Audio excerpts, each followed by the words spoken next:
The movie begins with someone physically writing down a Bible verse when they could just highlight it in the Bible they stole from the hotel. Welcome to Recotopia, a happy home for recommended movies, TV shows, music, video games, foodstuffs, and more from three people you can definitely trust. Trustability varies by region, no guarantees implied.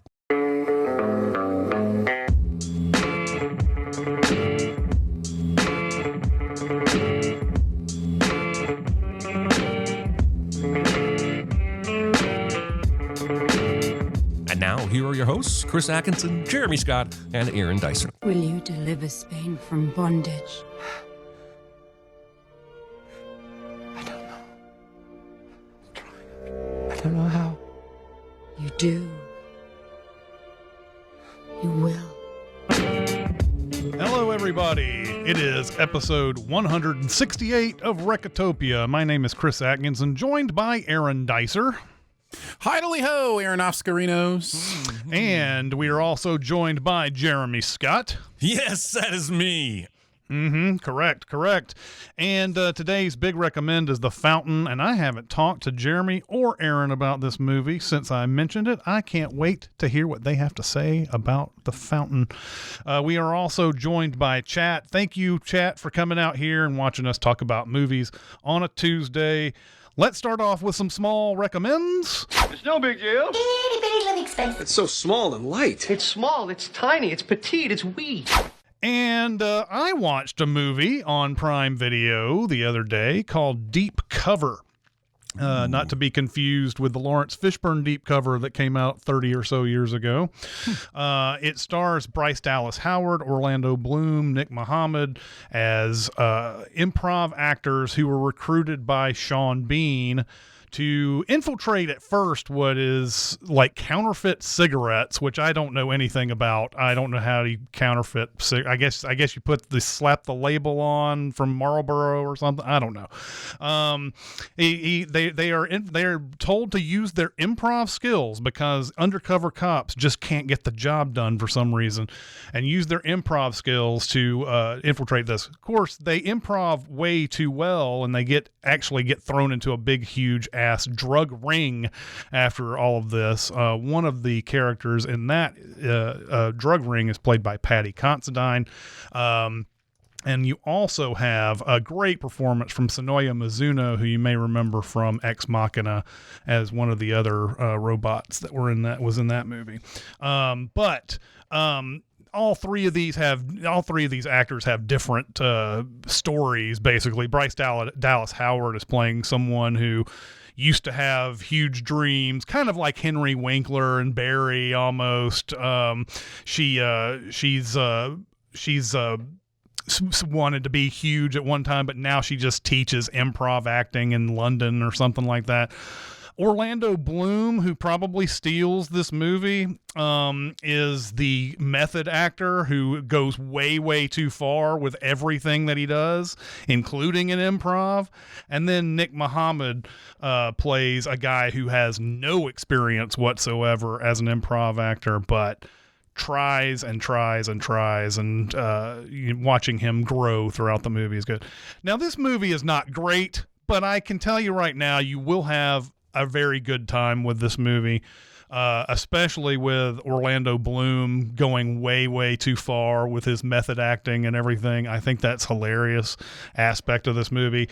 You will get some sort of Galaxy Quest, Bugs Life, Three Amigos vibes in this, except I guess in this case, people know, I guess it's as close. I guess it's close to that. It's not exactly like those movies, but it's kind of like that because these people are being mistaken for actual hardened criminals after a while. So, anyway, recommend that movie, and have some fun with that.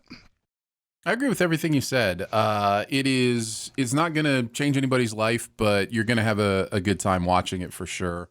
And there are just so many fun little running gags in the movie too. One of my favorites is Nick Mohammed, who I've loved in Ted Lasso, which is where I was introduced to him. Yep. Is trying to figure out what yes-anding actually is in just several just several times through the movie, just completely misunderstanding how to yes and, but he's so proud of himself. Yep.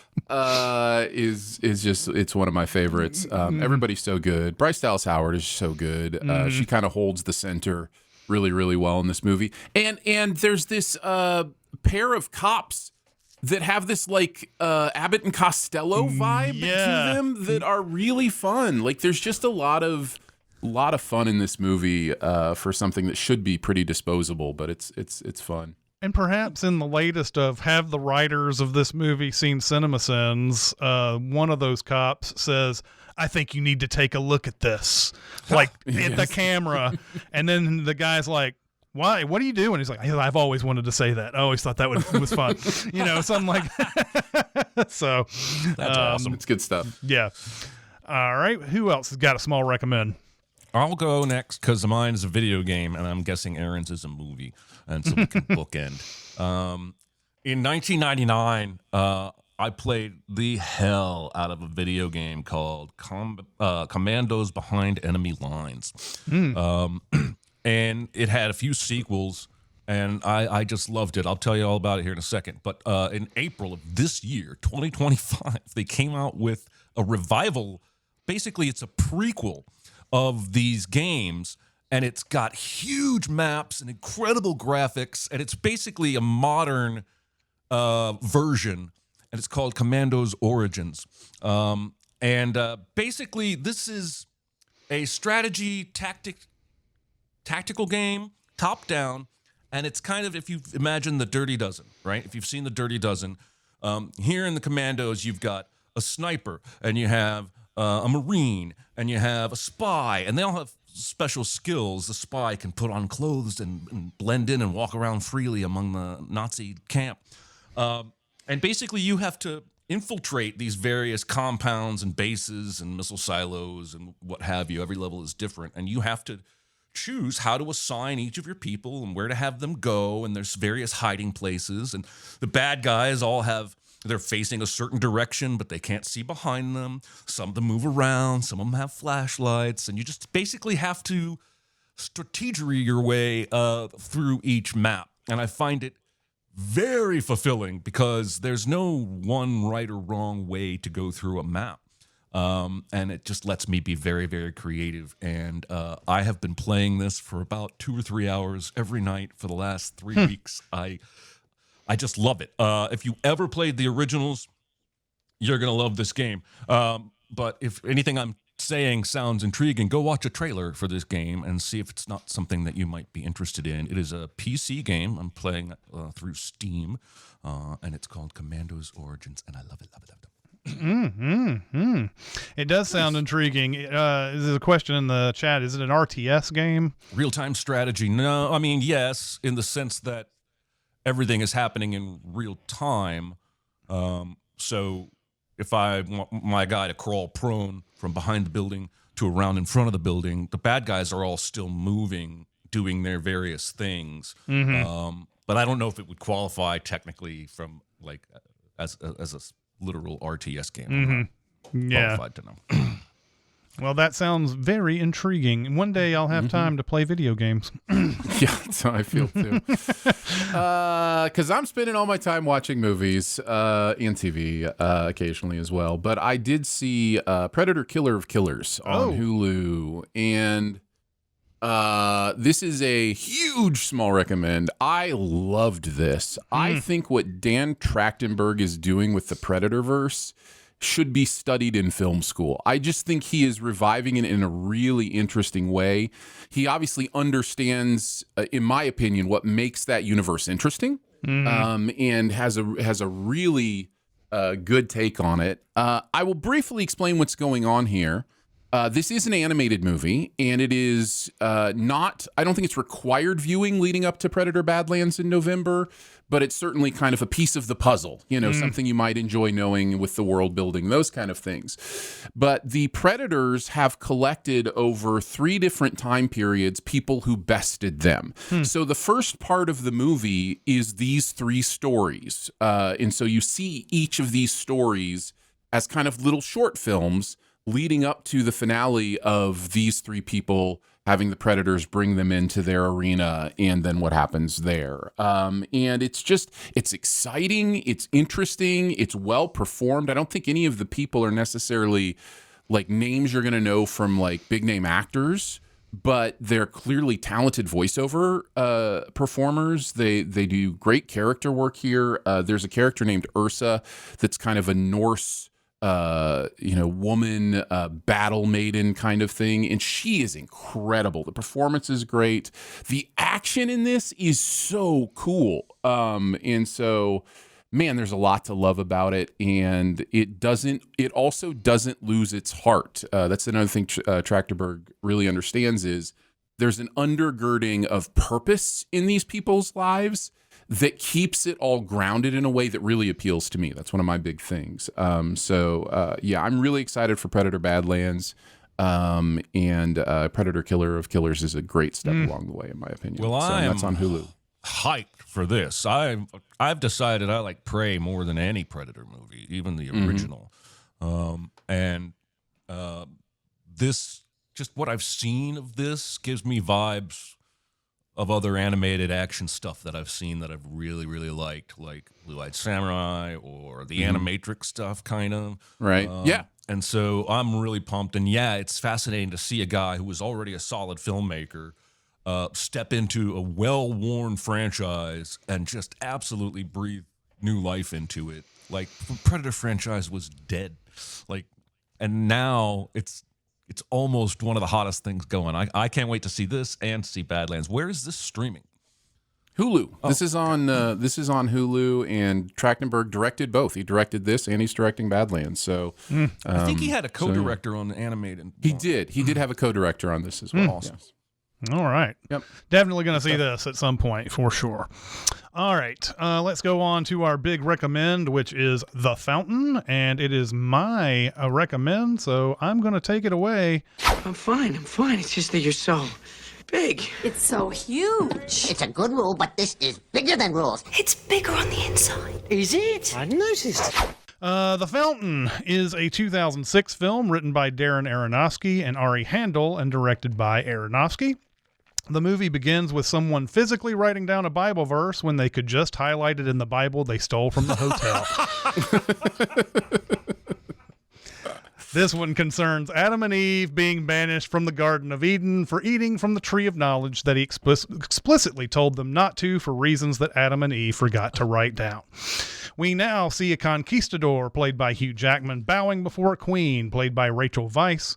She gives him a ring and ensures its safety by closing his hand around it. He tells her, "Let us finish it," but we don't even know what's even begun, and we are taken to the title screen. The conquistador and two others approach a very dark place that is hard to see, that is akin to Season 8, Episode 3 of Game of Thrones, which they are convinced is a trap, and soon they are proven right. As they advance, a hidden Mayan army emerges, and the two men with Hugh Jackman try to retreat and climb up a wall, but are struck dead with arrows, leaving our hero to fend off the Mayans by himself. Driven by what he believes is his mission for the Queen's salvation, he charges into the horde, but is eventually overcome and taken by the army, who drop him off at some stairs and apparently beckon him to climb them. At the top of the stairs, we find a large castle or temple where a final Mayan boss awaits. The conquistador is challenged by this man, who brandishes a flaming sword, telling him that the first father sacrificed himself for the tree of life, and challenges the hero to join the first father's fate. Our hero pulls out a dagger. When they approach, the hero is stabbed by the warrior's hidden dagger and is about to bleed out. The warrior tells him death is the road to awe. Cut to the distant future in a yellow nebula where Hugh Jackman is now floating in space and sporting a bald head. He floats over to a snow globe containing a giant tree. He tells the tree that he won't let it die. When he attempts to touch the tree, the hairs on it stand on end. He peels bark off the tree and eats it. A voice, probably from Field of Dreams, tells him to finish it. Cut to the modern day where Rachel Weisz tells Hugh Jackman to come take a walk with him, and he says, "I have too much work." And to me, when Rachel Weisz tells you to come take a walk with her, there's no such thing as work. But apparently in Hugh Jackman's world, he does. We find out that their names are Tommy and Izzy, and their names probably have nothing to do with a Michigan State basketball coach. During this argument... During this argument, it cuts back to the future as if this argument still haunts Tommy, or it's rattling around in another futuristic world known as his head. His response from the past echoes in the future. Sorry, I'll see you tonight, he says, and then he floats off and imitates the opening credits of every James Bond film and does yoga or something in silhouette. Future Tommy tattoos his arm while he sees a vision of Izzy in her bed. He goes to wash his arm off and is once again told to finish it. With a quick flash of Izzy running through a room, he seems resigned to do whatever the voice of Izzy wants him to do. He trusts her and is willing to be taken. But then we are once again greeted with Izzy wanting Tommy to take a walk as future and present blend together again. Izzy, disappointed, walks off without Tommy. Realizing what a mistake this is, he chases after Izzy but is stopped by Manny, played by Ethan Suplee, who tells him that their lab monkey Donovan is open and ready for surgery. Apparently, Tommy is at work at his lab, which is lit and designed like a haunted house. Was Izzy even here? Is this a conversation that haunts him even in the present? Are the past, present, and future some amalgamation of the same thing? We see an ethereal Izzy walking out the door, but Manny doesn't seem to even acknowledge it. Tommy scrubs down and he removes his ring, which the movie brings attention to a lot, probably because it represents the promise to his wife and the circular passing of time and the circle of life and whatnot. Someone named Antonio, played by Sean Patrick Thomas, tells him whatever they used on Donovan isn't the answer Tommy is looking for. They'll have to euthanize this patient because the growth inside him will kill him anyway if they don't treat him. While Tommy retreats to the scrubbing area, a literal light bulb above his head gives him an idea. Why don't they try this one compound they derived from a tree in Guatemala and mix it with this other compound that they just used on the patient? Whoa, is this tree in Guatemala the literal tree of life? Tommy asks Antonio to envision the two compounds together in the throes of hot, sweaty cowgirl sex so that everyone can understand.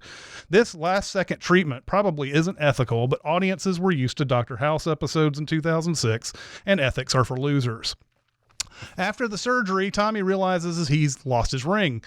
While he searches for it, Tommy's boss, played by Ellen Burstyn, comes in to talk to him. She's not happy with the sloppy surgeries because a fully functioning NIH that wasn't cut by Doge in 2006 could shut them down.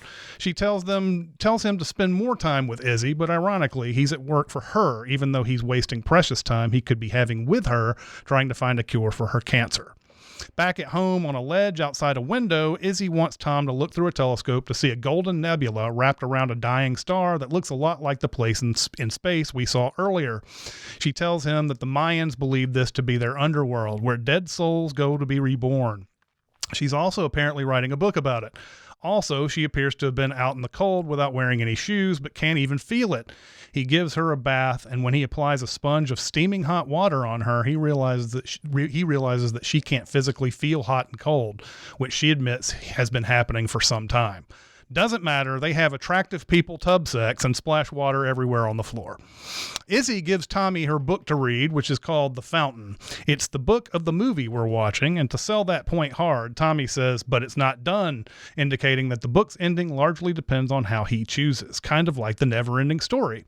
When the phone rings, she tells him not to answer it, but he does, meaning he still hasn't quite figured out what's important in life. He rushes to the lab to find out that Donovan seems to be doing great. His surgery scar is healing and he's become smarter, practically stopping the effects of aging. However, the size of the tumor hasn't changed.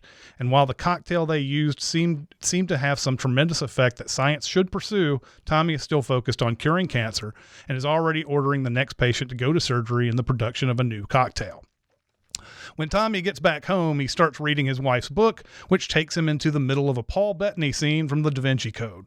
It's set during the time of the Spanish Inquisition. The Grand Inquisitor, played by Stephen McHattie, has just acquired new lands from the Queen, who is going to suffer for her sins. The conquistador we saw earlier, named Tomas, begins a quest that has been strictly forbidden by her. He decides he's going to kill the Inquisitor, who is currently hanging heretics by their feet in some sort of horrible torture tactic. Tomas is about to assassinate him when Captain Ariel, played by Cliff Curtis, shows up. He tells Tommy to return to the Queen and forget about all of this, which he does, leaving a bunch of hanging heretics to die. When he goes to talk to the Queen, she makes him realize that killing the Inquisitor would not help her or Spain out because she would be blamed and killed anyway. She isn't ready to die, but she has a plan.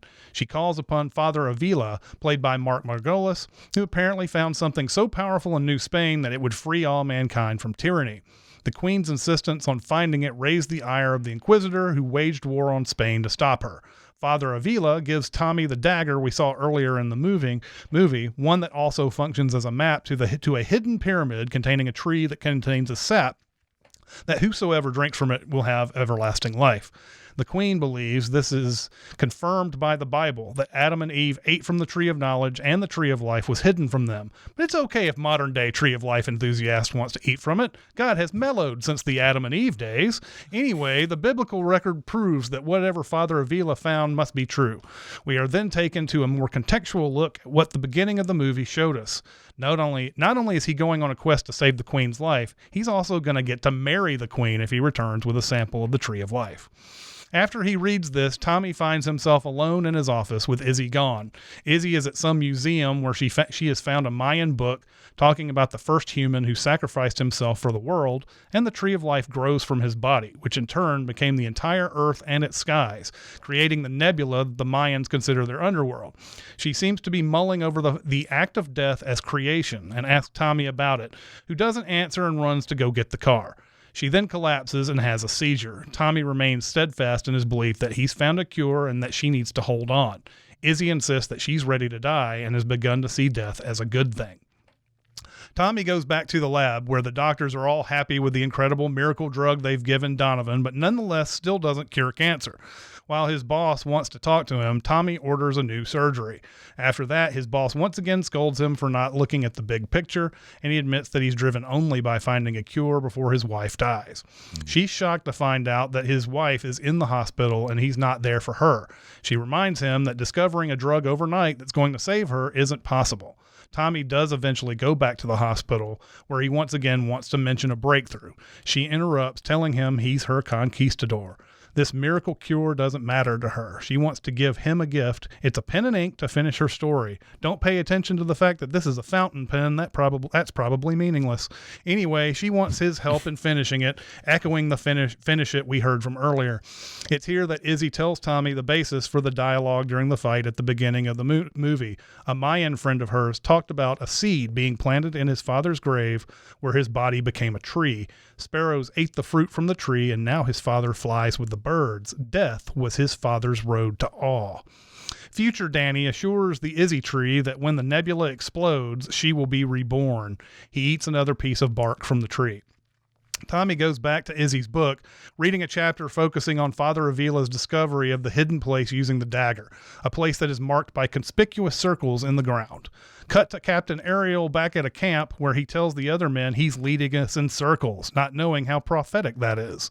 Ariel and the other conquistadors are lamenting the fact that this quest is preventing them from protecting the Queen by force.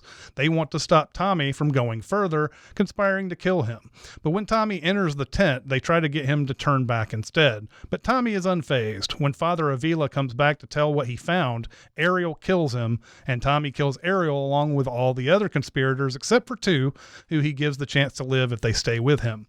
Avila gives him the dagger before he dies, pointing to the direction of the temple. Apparently the reading made Tommy go to sleep, as the next thing we see him is him being awakened by beeping on Izzy's monitor. He's ushered outside the room, where his boss finds him and tells him that Donovan's tumor is at long last shrinking.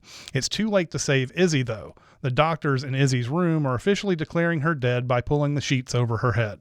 Tommy tries to do CPR, the doctors attempt to kick him out, and he nearly murders a dude for telling him to get out. Tommy's futile CPR leads the movie to cut to future Tommy, who finds the Izzy tree starting to die. We now cut to a funeral at the farm where Izzy wanted to be buried. It's here where Hugh Jackman asks Christian Bale, "What knot did you tie?" And Bale says, "I don't know." And then Jackman yells, "You don't know?" Anyway, Tommy walks away from the funeral, still obsessed with finding the cure. But this time he's talking about death as a disease that can be cured. Tommy looks at an empty chapter 12 coming right after the fight with the Mayan at the Tree of Life. He then takes the fountain pen and pokes a hole in his ring finger. He dips the pen in ink and then his own blood. He pokes another spot, and then we see future Tommy with an inky ring around his finger, along with a lot of inky rings around his arm that may or may not represent the rings of a tree. He talks to Izzy, telling her that the rings represent his memories and how she's pulled him through time. Tommy returns to his lab, and he assures his team that he's okay, and he's on board with trying to build on what they've created. Back at the Nebula, an inconsolable Tommy is confronted by his wife and asks what she wants. She turns into the Queen of Spain, and she asks, "Will you deliver Spain from bondage?" He repeats the line from earlier when Izzy asked him to finish the book, saying he doesn't know how, and she returns with the same dialogue. "You do, you will." He says he's going to die, and she says, "Together we will live forever." He goes back to the tree and assures him that they will live forever, but he again hears the "finish it." It now cuts back to Izzy asking Tommy to go for a walk, and he's once again stopped by one of his doctors, and he watches Izzy walk out. But this time he runs out the door after Izzy. Cut back to the Nebula, and Tommy climbs the Izzy tree and floats into space into a heavenly void. Now we cut back to the fight with the Mayan who stabbed him, who reminds him that death is the road to awe. Future Tommy appears in front of the Mayan, who calls him the first father, and he offers himself up for sacrifice. Now that he seems to have learned that death is not the end, he walks through the passage and finds the Tree of Life. He drives a dagger through it, and milky sap comes out of it, and when it drips on the ground, another plant springs forth. And much like what happens in Indiana Jones and the Last Crusade, Tommy uses the magic elixir to fix his stab wound. He then stabs the tree again and greedily drinks from the tree, only to seemingly be pulled into a higher dimension, where he tries to put on the ring that will officially wed him to the queen. But a metamorphosis happens where a tree begins to grow from his body. He's dying, but isn't he also living? Future Nebula Tommy puts on the ring, and then he really is taken into another dimension. And it brings us all the way back to the gravesite where Tommy plants a seed where she's buried. The nebula in the sky appears to grow brighter, perhaps at once finally dying, but giving birth to new stars and new life. He tells Izzy that he's finished it. She asks, "Is everything all right?" And he responds, "Yes, everything's all right." And that's how the movie ends. Guys, what did you think of The Fountain? Am I the only one that heard that sly little Prestige reference?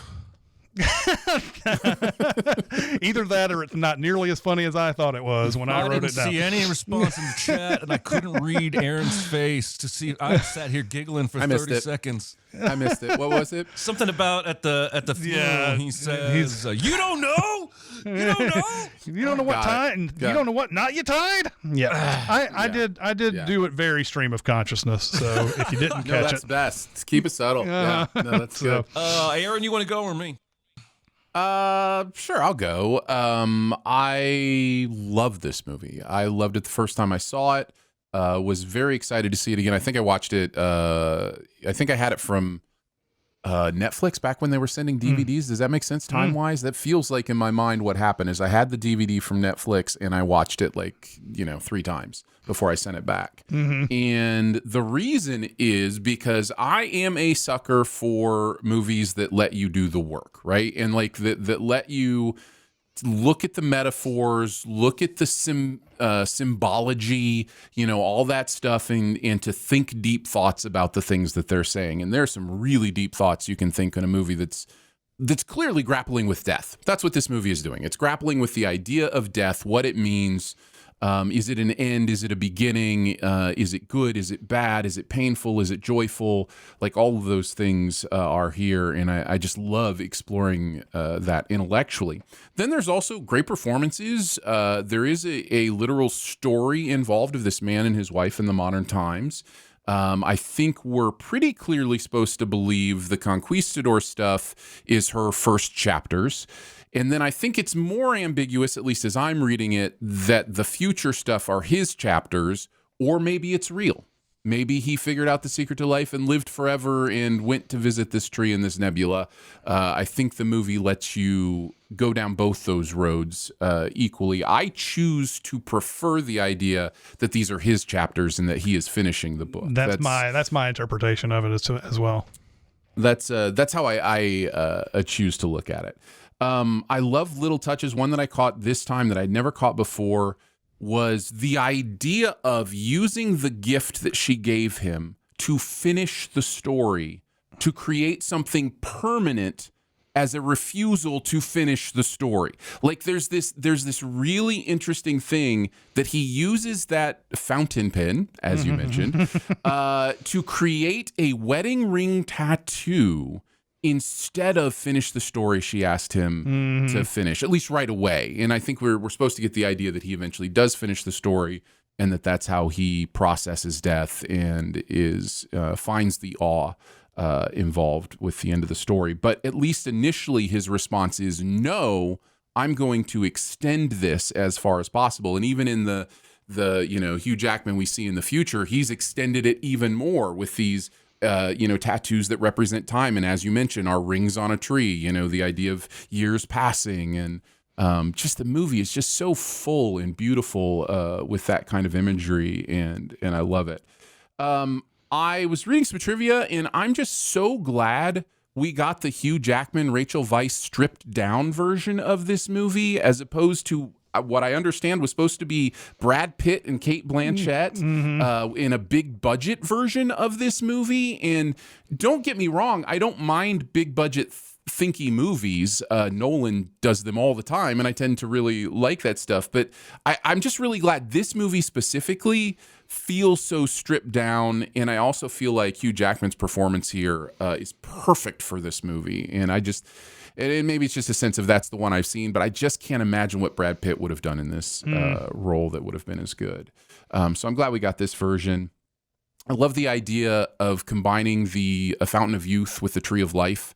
That's a really interesting combination that the movie is doing that I really, really enjoy.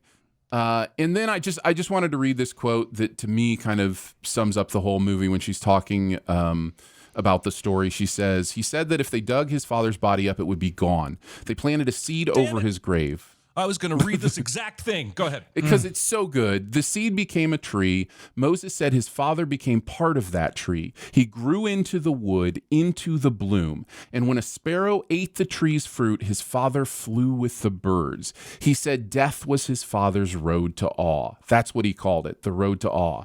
Now, I've been trying to write the last chapter, and I haven't been able to get that out of my head.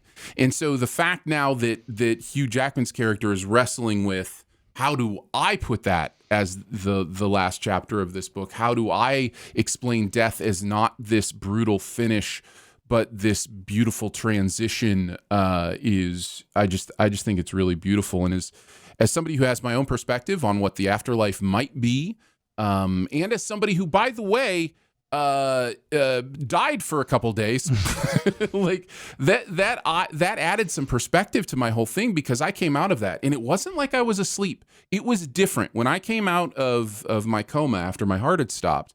It was a different waking, and that time I don't have stories of going towards the light or any of that. I just didn't exist for a couple days, and I was okay with that. There was a piece to that, understanding, that whether I'm right or wrong, whether you're right or wrong about what you believe happens when you die or whatever, is kind of not the point, because it will be what it is. And I think there's a piece in accepting that, we have this for the time we have it, and then we have, something else that may be a contribution to the universe in a way that we're not even thinking about. And I just love thinking all those thoughts through this movie. Did you see so where Jeremy Renner was given an interview a week or so ago and said that when he came out of his coma after his accident, he was mad, like he didn't want to come back. And I didn't read in full. I only skimmed the first few paragraphs. And maybe he expounded on that more. Maybe he did see light or something. But I got the sense that it was more just a peacefulness. I think there is something. Yes. I think there is something to living as a human that is just oppressive and hard, and knowing that weight is lifting, I think, can bring peace in the moment of death. And I think that section you read, I'm sorry if I'm interrupting if you have more thoughts, but we'll get back to you in a second. You're good. Yeah, go. But that stuff. Story she tells about the death and the planting of the seed and the soul becoming part of the bloom and then the flying away with the bird, I think is the movie's main point. Like, the only thing I disagree with what you said, Aaron, is that I don't think it has any questions about death. I think it firmly believes death is a new beginning and a positive transition. Yes, I agree. I think that's what it's saying. I I don't think I ever saw this movie in full. Now that I've seen it for this show, and I really, really, really liked it. I need to watch it more before I can say I loved it because it is such a heady movie. But that's one of the things I like most about it is that my first note is what a fucking swing. Like I love when somebody makes a movie like this where they know exactly what they want to do, and it's like nothing I've ever seen before. And I like Aronofsky more often than not, but what he does, his wheelhouse is obsession, right? Like The Wrestler and The Black Swan and this movie, all the main characters have an unhealthy obsession, which is one of the reasons I'm always going to be disappointed we never got Aronofsky's Batman movie because he was going to do Year One, and that would have really been interesting. So yeah, he's really... I had to look it up. I didn't realize this. This is right after Requiem for a Dream. I had thought this had come later in his career. So, again, Requiem for a Dream was a big critical darling, and whoever financed The Fountain was just like, I'm just going to let you do whatever you want because you're weird and people like it. And it's rare to see a movie that sits in my head and my heart for as long as this one does. That's only 90 minutes long. Like this is not a long movie, and yet it says every bit as much as some other 3-hour movies have to say. I really liked all of the parallels, the things that happen in more than one time period, and then like each time period having its own visual flair and language of images and shapes. And it's just, it's not like anything I've ever seen before. I struggled mightily on the super secret double feature. But yeah, I do think the performances make it. And what's weird is Rachel Weisz was dating Aronofsky when they made this movie, and he didn't want to cast her. But Hugh Jackman basically just begged for him to cast her, and I'm really glad he did because Hugh Jackman has the show your role from an acting perspective here. But she is much more of an anchor, I think, that he is able to play against, and you don't really get his performance if she's not giving her performance. So yeah, I thought that the beginning was... I think you guys are right, having heard what you said. I think the beginnings are her chapters and the end is his chapters. But while I'm watching it, I thought the beginning was the story that she based her first chapters on, the story she tells him about the conquistador or what have you. I thought it was like a historical presentation of that story that had been passed down. But yeah, I have no conclusions. I have to watch it again. I really, really liked it. Yeah, this is one of these movies that you recommend, and you know that a lot of people are not going to like it when they watch it, especially if it's the first time. And like I said, the first time I watched this movie, I was so lost about what was going on that I just could not enjoy it and everything. And then it took me years to revisit it. And it was on that second viewing that I realized how much I really like this movie. And then now watching it yet again, I am in love with this movie. There's an interesting tidbit too about how Warner Brothers didn't want Darren Aronofsky to do a commentary for the Blu-ray. I have the Blu-ray, so that was a little bit disappointing, but he made a commentary to go on his website. I ended up watching it. Somebody's put it on YouTube with the movie. So I watched the commentary with the movie. And one of the things he was talking about as far as the visuals were concerned, you were talking about this, Jeremy, was, he started off very intentionally making everything in the darkness at the very beginning. It's very super dark. You don't even know what the hell's going on. And that's on purpose. Then he very intentionally made the ending of the movie light, very much light and everything. And he started pointing, Darren Aronofsky obviously doesn't go into full detail about what the movie means and all that. He's really more talking about his experience on the movie, who he worked with. We're talking about the soundtrack here by Clint Mansell, who once again is killing it on one of these. He kills it on the other two movies before this too, Pi and Requiem for a Dream. But he also talks about how there's a part where he's walking through his house and there's all these light bulbs hanging down, and he's like, he's sort of in a constellation here, even in his own house. And didn't really think about it that way until he brought that up, and everything. And I was like, yeah, that's that's somebody who's really on top of what story he's telling and knows at all times what's going on here. And I very much appreciate that. All the way through. I mean, sometimes it feels like the symbolism is obvious, and then some other times it makes you go, "What? Whoa! What did he mean by that?" You know? And so, like, I love the mixture, because there's so many different ways you can interpret so many different things. Again, what you said, Jeremy, 90-minute movie. You know, it feels like a 3-hour epic, but it's only 90 minutes, and you know, I don't know where this ranks as far as Darren Aronofsky movies are concerned. It's got to be in my top 3. Black Swan is up there for sure. And I love Requiem for a Dream. I know that I don't know if you guys do or not, but I only have Mother above this. Oh, yeah, Mother is another one that I need to revisit. That's one that I saw in theaters and haven't seen since. So yeah, that's my number 1. This is my number 2. So yeah, Mother. But yeah, I love the bare bones premise even of this movie, though, where you're talking about he's so obsessed with trying to find a cure for this cancer that he doesn't even spend time with his wife that he loves. And that it can go for any single.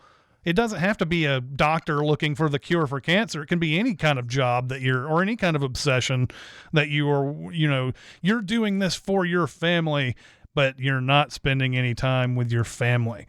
And you don't realize that the time that you have with them is precious and everything like that. So it's very Breaking Bad in that way. Exactly. I was just thinking that.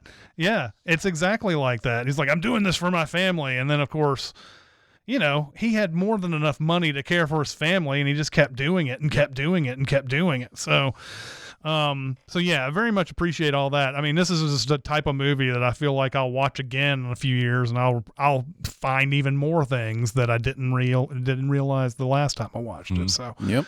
All right. Well, let's get on to our super secret double feature. Be very, very quiet. Secret? What secret? Our dirty little secret. I tell you something I've never told anyone. Aaron, what do you got? Yeah. So I went through various ideas here. I talked about Nolan. I thought of some Nolan movies that you know might feel good playing with the different timelines, that kind of stuff. But I eventually went to a movie I recently saw for the first time in the last couple of years. A 1979 film called Stalker, which to me feels tonally almost identical to this movie. Yep. It involves taking two people on a journey. One's a writer, one's a professor. And I kind of feel like those are the archetypes we're dealing with in this movie as well, the writer and the professor. And it is a fantastical journey. It's symbology and metaphor. There's a lot of things you're not sure if they're literal or if they are fantastical, if they are, personal interpretations, if they're dreamscapes. That kind of thing. But overall, it's hard to describe the plot of this movie. Let's just say it's a journey into a protected space that has these supposed fantastical things that can happen, including granting you your greatest wish, is supposedly what's being protected here. And it deals with some of those same themes of what is the obsession worth? What is the value? Is it the journey? Is it the destination? All that stuff is here. So yeah, I recently saw this. It kind of blew me away. And while I was thinking about double features, it came to mind. And I was like, oh yeah, tonally, that really feels very similar to me. So Stalker is phenomenal. It was a movie I saw not too long ago myself for the first time. And this is a great super secret double feature for sure. Well, I'm going a little weird today, folks. If I was going to go My first instinct, which I'm not choosing, was Cloud Atlas, because I think it has a lot of similar themes, and we're jumping around in different times, and we have actors playing more than one character. But man, I'm not going to make anybody sit through Cloud Atlas. And I also think jumping around through time and really heavy themes, it's just too much for a double feature. So instead of tone, I decided to go with topic.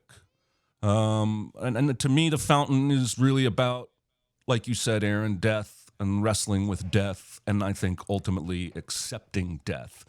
And so I'm going to choose a movie that I think, once you watch the two of them, would offer a completely different viewing experience, but another perspective of someone accepting death, and that's Jacob's Ladder, which is weird, because tonally I don't think it's similar at all, but No. in terms of topic and maybe some themes, Jacob's Ladder is about a soldier who comes back from war and starts having really weird visions, and runs into some of his old platoon members, and they're having weird visions too. And I won't say any more, but it's the journey that he goes on to discover what's causing those visions.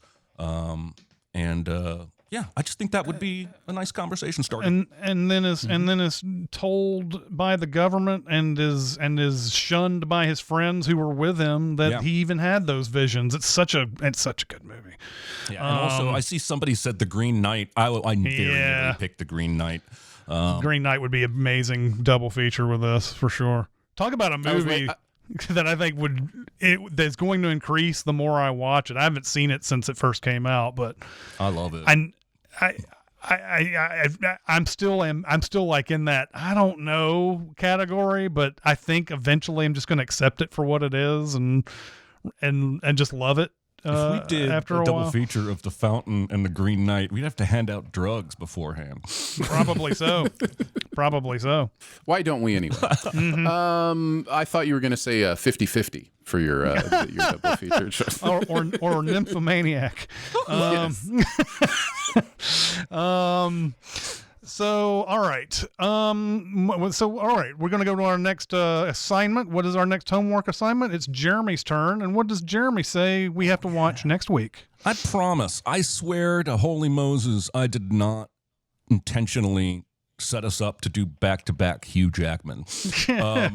Well, I will intentionally set us up for back-to-back-to-back. So you can be assured of that. Right. Well, this is a movie that came out several years ago that I've seen 3 times that I just don't see anyone ever talk about. It's on HBO Max, and it's called Bad Education. Also stars Allison Janney, and this is based on a true story of corruption at a really well-funded, overly funded prep school, and the hijinks that ensue when some students catch on to what's happening. I really, really like it. I haven't seen it in about 3 or 4 years, so I'm excited to get back into it. And it's, again, on HBO Max. Well, I love this movie, so I'll be looking forward to revisiting it as well. It's a great choice. Yeah, this is one of those that, like, I guess I won't say too much about it, but I do like a certain thing about this movie that I'll just leave there. I can't wait. All right, it looks like we have some time for some questions. Question. I got something to say. I want the truth. I am listening. Let's go to the old question bag. Let's see. What movie trope / trend needs to make a comeback? So I have written down smoking, even though I do not condone it. I do not condone smoking, but I feel like we're missing something from movies that people can't smoke anymore. They have to put that in the rating now that they're smoking in a movie. Like, nobody smokes anymore. In fact, there's a movie that I have recently watched where the character goes out for cigarettes, and I'm like, no, he didn't. That character doesn't smoke. Whatever. Like I know that's going out for cigarettes and abandoning the family. It's a cliche or whatever, but the wife would have known immediately that was a ruse. That person doesn't smoke anyway.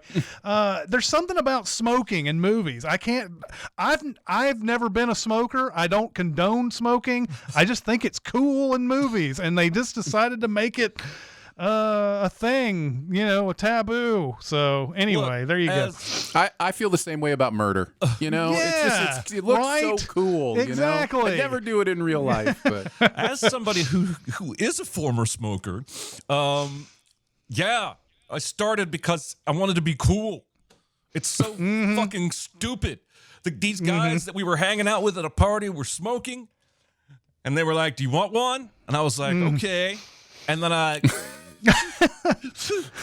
the dude mocked me by saying, "You're not even inhaling." And I said to myself, well, we better show him.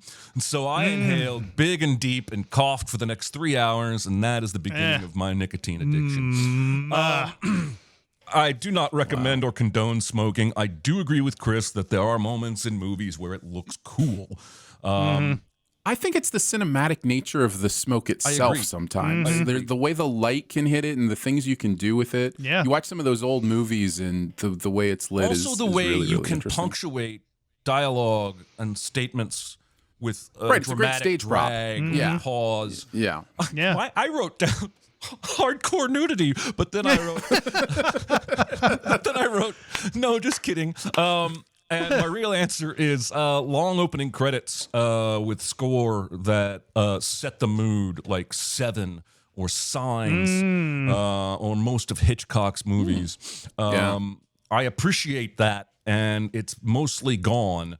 And we're probably to blame in some respect because we rip on credits that go on for too long or opening logos that go on for too long. But man, when I don't even really love Signs, but when I watch Signs or when I watch Seven, and there's a handful of other movies I'm not thinking of that do the same. Untouchables is the same way. I get in the mood through the opening credits because the music and the whole presentation of the thing just gets me there. So North by Northwest does that for me. That beginning score, North by Northwest, I'm just like, let's go. Yeah, well, and then like Stranger Things, like that opening score for all of its episodes and everything really get me in, to watch Stranger Things because it's got that 80s gloomy mood to it and everything. So yeah, I totally with you on that. Yeah. I said walking away from explosions. There was a great that was Lonely Island, right? Or SNL or whatever. The cool guys walk away from explosions or whatever. And it kind of put an end to that. And it is actually cool. I did see it pop up in a recent movie, and it was one of my favorite moments of the year.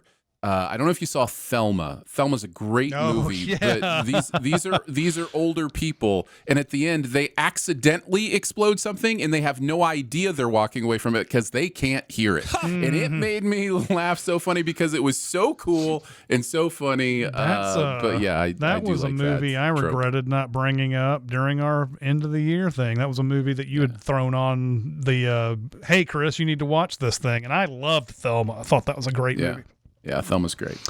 Let's see. Over in the chat, let's see. Does anybody have anybody? Nobody's really answering that. Yeah, Signs in particular gets you psyched and scared perfectly. I like the score in Signs. I don't like the movie. On the next question, what repeated actor-director combo is your favorite? Meaning actors that have worked multiple times with the same director. Which combo is your fave?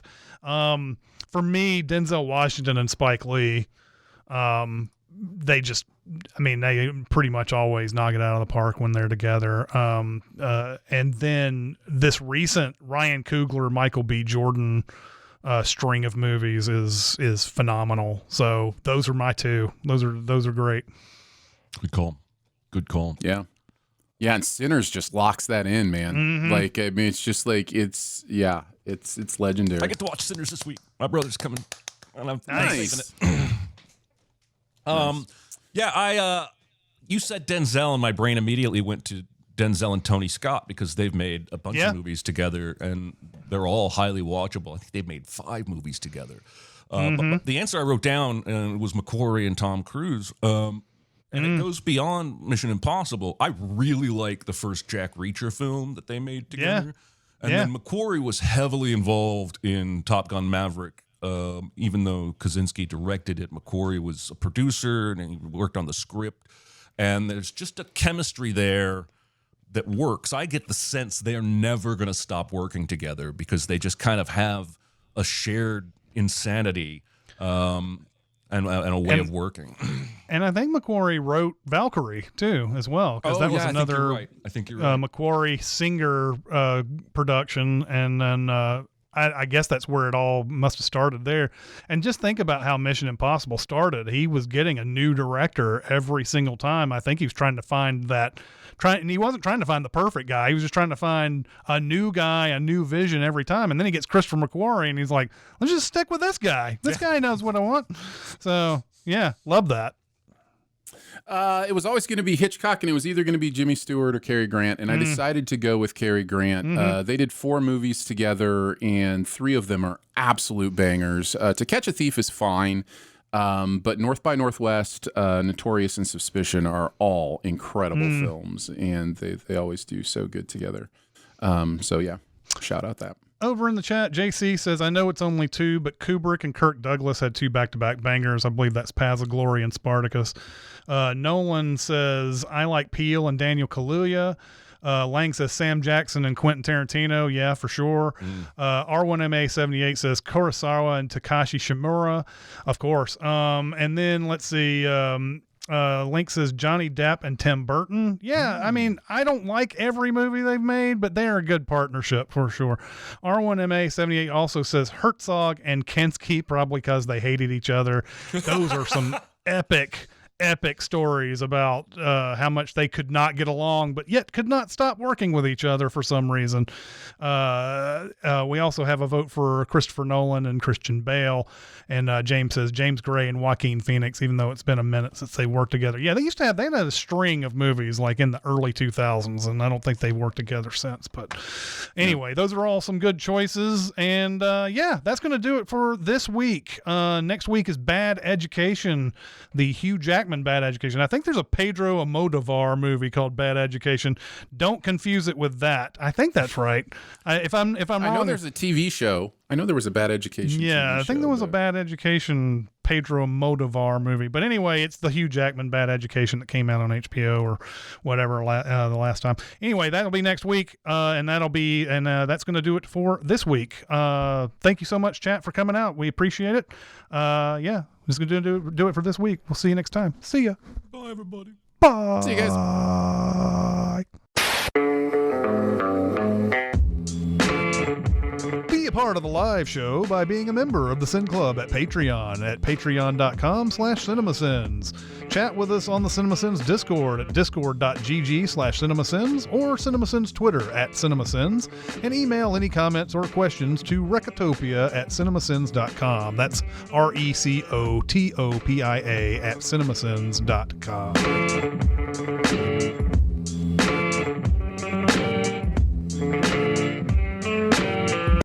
I went for my first bike ride in a couple weeks since I've been sick. And it always astounds me, especially as I get older, how quickly my body is like, nope, we don't do that anymore. You know, like I go out on my first bike ride. Now, part of that is also recovery, I think. But there's just an element of, it just takes a couple weeks and the body forgets everything it knew about how to process oxygen and, you know, how to use the proper muscles, and it's just like, man, getting old, it changes all that stuff.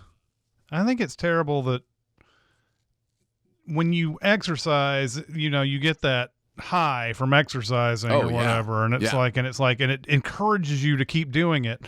But as soon as you don't do it and you fall into the lapse of like, you know, I don't want to do this, it never calls back to you. It's not the drug that you hope it is.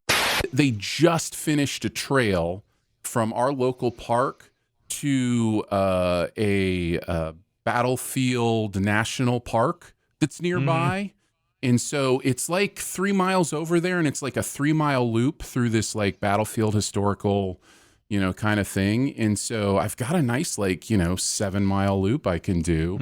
And rumor is they're going to connect that trail to the Springfield trail system. So if I even wanted to go into the Springfield trails and stuff, I could. But that's why I like biking, when there's a way to get out on trails and just ride, for several miles. That's my main. I love riding bikes. I haven't ridden one in forever, but I love riding bikes. But I don't want to be the person who's out in traffic riding my bike and stuff like that. And I want to find a place that's kind of secluded and that I can just ride and not worry about. I can just only worry about running over pedestrians. So, Yes. I find bike lanes on roads to be the silliest thing ever invented. I just either have a sidewalk that's wide enough for bikes to ride on, or or don't, because it's just it's so dangerous. Yeah, and the other day I saw somebody there. It was a road that had no bike lanes on it, and he was just kind of just riding his bike on the road, and cars were behind him, and I'm like, dude, can you not get over for a second and let at least these cars go by, and then get back on the road, and then kind of wash, rinse, repeat a little bit, so that everybody's not frustrated behind you? But I gotta tell you, some people just don't care. I had a boss who got really into biking on the road, and if he's in any way indicative of people who bike on the road, they hate you and your car. I just feel like there's a lot of common sense involved, and some people just don't choose to practice common sense in that way. But for me, there's one part where the park path crosses a decently busy road. Now, technically, there's a yield sign there, right? Technically, cars are supposed to let any walkers or bikers or whatever cross. If they're at that cross, they're supposed to stop for them or whatever. But do I just barrel through there thinking I've got right away? No, I pay attention, and sometimes somebody's on their phone and they don't even know I'm there, and I would have been dead. It's man, don't even get me started on yield signs, man. Yield signs are the freaking, what do you call it? What is it that Barbosa calls? So they're more like guidelines than anything.